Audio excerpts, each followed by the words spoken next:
Big boss Malayalam season 7-ൽ നിന്ന് final 5-ൽ എത്താനാവാതെയാണ് Adila പുറത്തായത്. എന്നാൽ എവിക്റ്റ് ആവുന്നതിന് മുമ്പ് ആദില ഹൗസിൽ പൊട്ടിച്ച ബോംബ് അവസാന മണിക്കൂറുകളിൽ പുകഞ്ഞു കത്തി. ആദിലയ്ക്ക് താൻ ടിഷ്യൂവിൽ എഴുതി നൽകിയ നമ്പർ അവരുടെ കയ്യിൽ ഉണ്ടെന്ന് അനുമോൾ പറഞ്ഞിരുന്നു.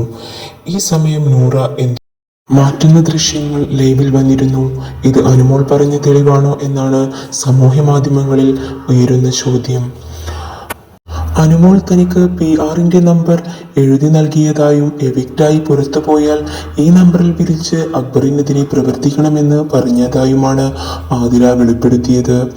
എവിക്റ്റ് ആവുന്നതിന് മുൻപ് ആദില ഇത് അക്ബറിനോട് പറഞ്ഞിരുന്നു.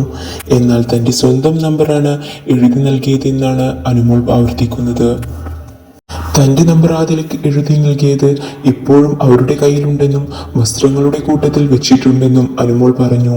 അനുമോൾ ഈ പറഞ്ഞതിന് ശേഷം നൂറ ഇത് വസ്ത്രങ്ങൾക്കിടയിൽ നിന്ന് നീക്കിയതായാണ് അനുമോൾ ഫാൻസ് ആരോപിക്കുന്നത്.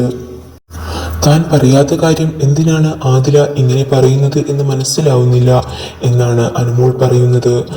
ഇങ്ങനെ ഇല്ലാത്ത കാര്യം പറയുന്നതിന് ആദില അനുഭവിക്കുമെന്നും കള്ളം പറയുന്നത് ആദിലയുടെ സ്വഭാവമാണെന്നുമെല്ലാം അനുമോൾ ഗ്രാൻഡ് ഫിനാലെക്ക് മുൻപായി പറയുന്നുണ്ട്. അക്ബറിനെ കുറിച്ച് ഒരുപാട് മോശം കാര്യങ്ങൾ അനുമോൾ തങ്ങളോട് പറഞ്ഞിട്ടുണ്ട് എന്നും ആദില എവിക്റ്റ് ആവുന്നതിന് മുമ്പ് പറഞ്ഞു.